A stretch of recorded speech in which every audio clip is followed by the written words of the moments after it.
Real quick, how y'all feeling? All right, it's kind of hot. All right, so really quick, we're Sons of Baldwin.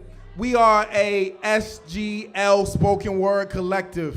So really quick before we jump straight into some work, it's important to say that as spoken word artists who are very specific to making sure we tell this story, we often are always performing for very heterosexual normative spaces. It's rare we get to perform in safe spaces, right? So I'm excited to be in this space, but when you think about our art, realize typically we're going to very unsafe spaces on purpose to say some shit.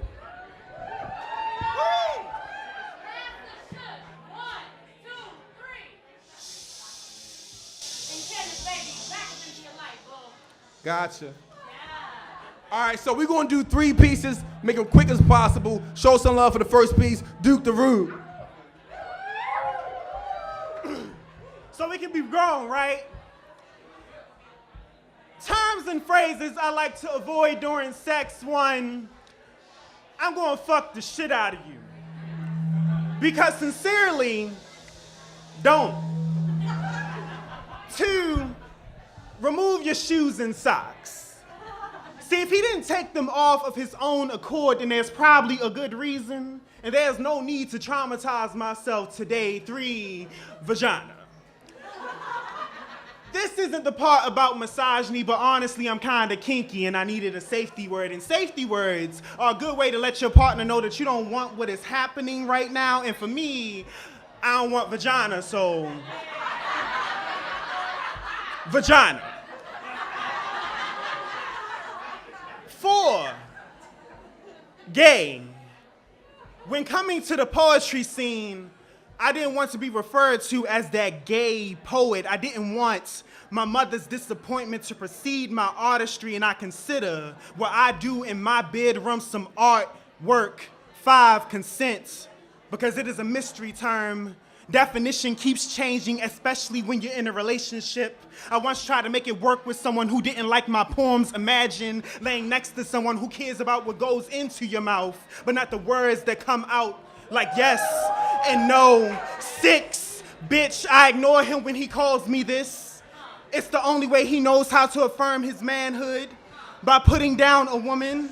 Even when a woman is not in the room, still, I know that misogyny has entered my bedroom as often as a man has 7. I am a man, but I don't say it because I don't want to confuse him.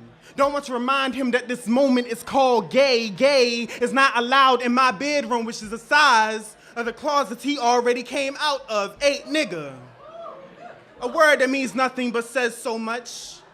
I don't want to tell this man that he means nothing to me because that just says so much about what I think about me. 9, I am still a man, but I don't say it because he doesn't think so. He thinks I gave it up, really thinks he's on top, wants me beneath him while thinking I am beneath him, and it's ironic how this body gets treated like a woman. I get to be disrespected just like her in the face of some boy's masculinity, get to stroke their dicks and ego at the same time. It's in the same place. 10, Rubik's Cube, I don't tell him how I feel, that he complicates my simple math, that I begin to look at myself the way he does, puzzled, out of place, because he doesn't have the decency to leave me as I once was. When he gets done with twisting my body is his. Because what is a body if it doesn't belong to a man? 11, do you love me? See, if he didn't say he does of his own accord, then there's probably a good reason.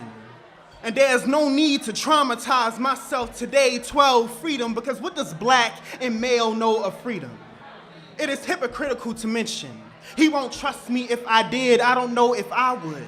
Masculinity is this prison, and I am sharing the cell with him, constantly asking if the smile or the conversation or the lack of distance between our bodies is too gay, even when we are already dripping from each other's mouths. I learned something from this boy. To be a homosexual is to be nailed on the same cross as a woman, and yet to be a man is to help put the nails in. 13, vagina. He is angry and I am screaming out vagina. He doesn't know that sex requires him to be human and not masculine, that intimacy is not a feminine experience, that even if it was, femininity doesn't require violent responses, 14 anything. I really don't say anything. He wants the body without the person, without the pushback. Necrophilia is the act of having sex with a corpse, and it makes sense to me because dead bodies can't question manhood. So I stiffen up and supply him the silence in the coffin and the sullen stares at a funeral, and do you see it? How this body is made up of death, and his too. Black and male still gets murdered today, whether in the streets or in the bedroom, it's all the same. All right, so this next piece real quick.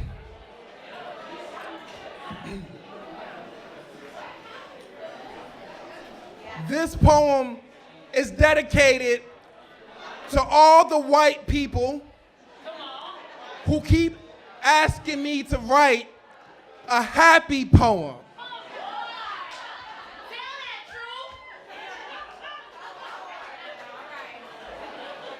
Fuck Robert Frost.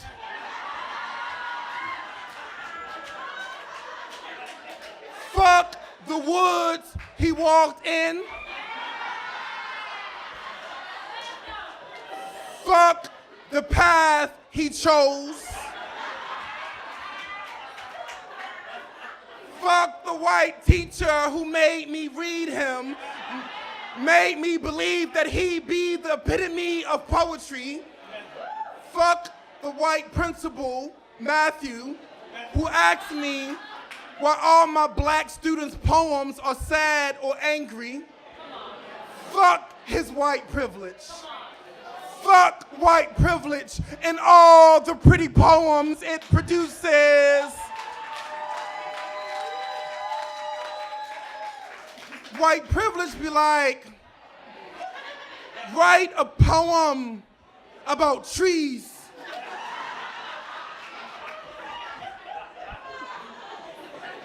But never reference the black bodies that hung from them. Never give those black bodies a stage. See, white privilege be like, write a poem about oceans and seas, but please be sure to ignore the inner city floods and never reference Flint or New Orleans. See, white privilege be like, write a poem about pretty flowers, but never reference the funeral you were at when you saw them. Ignore your brother's body in the casket. My brother is not a perennial. He will not bloom next year. All he got is this poem warning. White privilege will attempt to edit their sins out of your poems. Dear white man, I am not privileged enough to write a pretty poem about petunias. But anti-assimilation is some sexy shit. Ain't shit sad about surviving genocides. Each fuck you is a dance song from my ancestors, and they are throwing a party right now. Thank Nat Turner and Tubman turning up. Ain't that some happy shit? There is beauty in my struggle. My mad is miracle. It means the world tried to kill me and failed. Ain't that some happy shit? So fuck your flowers and fuck your path, but most of all, fuck your privilege. Ain't no poem happier than one that proves you're still alive in spite of everything. Didn't your resilient dandelions teach you that shit?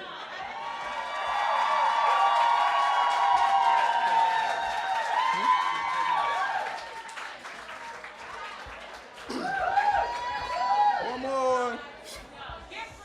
So y'all fucking with us, right? All right, so we got one last poem, but before we get into that, again, we are Sons of Baldwin. And you can find us on Facebook at the Sons of Baldwin Spoken Word Collective, right? I want you to type that shit in, look for us, book us. We here, we travel. Kenneth something on all social network sites. That's Ashley Kenneth, and then the word something. On Facebook, Instagram. And that's it. And then I'm Duke the Rude, DUKETHERUDE, on Facebook and Instagram. So we got this last poem. You ready with this? All right, y'all ready? One last poem. I don't think they're ready. Hold on. All right, ready? Fuck, I ain't ready. Here we go. Welcome to How to Have Gay Sex 101. Chapter 1. How to give the dick. Notes. You have to be prepared to, you have to learn how to fit into tighter spaces. Step 1. Lay your partner on his back. Lift his legs over your shoulder, slide 2 fingers in over and notice the quiver in his lips as 9+ inches enters his center, but remember, you may face some resistance, and if so, go slow. Then shove your face into the space and make a place for the rest of you. Go harder. Soon, he'll be requesting you. When he does, go slow. Tease till he please. Then go balls deep, then pause and repeat. Chapter 2. Chapter 2 is to learn how to take the dick. Note, you must be prepared to take a beating. Be flexible. The tools for your enjoyment are already in place. You were born this way with pleasure senses in your anus. Those men are mad because they ain't us, can do tricks on the dick and still cook breakfast. Now don't stay on your back. But when up against the wall, keep your knees to your chest, you're in for a long one. He's gonna give you everything he's got. He's gonna treat you like you're a bottom, but the goal is to stay on top. It only hurts during initial penetration. Tell him, you know it's ironic, but keep straight. If his dick is naturally curved to the left, swing your body to the right and realize this experience is less about learning how to take dick and more about how to give ass. Chapter 3. How to give heads. Note, this can be done with no hands. But grab it like your life depends on it. Because it might. Open wide and dive. But do it in the light. This requires perfect sight. So go down. But look up. Keep eye contact at all times. Make it rise to meet you where you are. Because it's not fun if it's not hard. This is not a hobby. It's a job. So go to work. And make him come. Over, come, over, come, over, and over, and over, and over again. This was never a poem about how to get fucked. Actually, this is a poem about how not to give a fuck. Welcome to How to Make Straight Men Check Their Text Messages in the Middle of a Poem.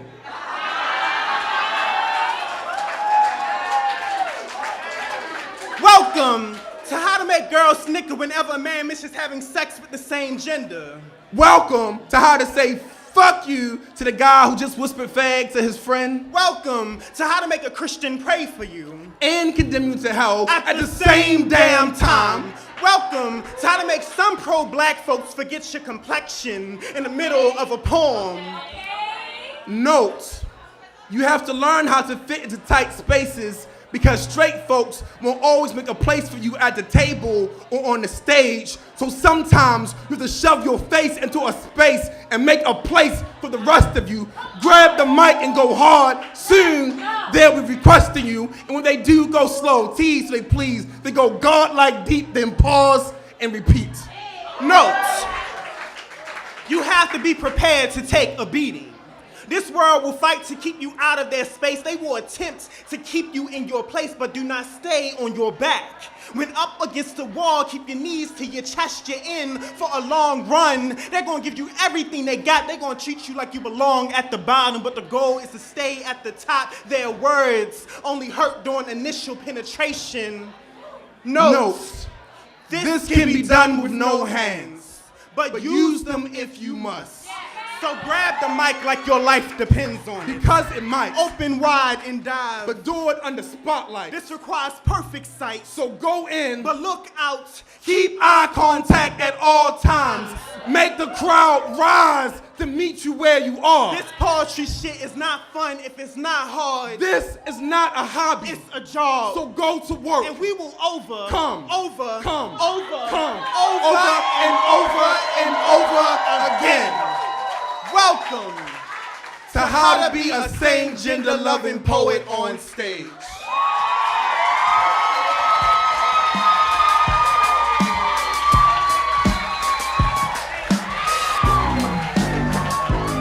Y'all make some noise for Duke the Luke and Kenneth something all the way from Baltimore!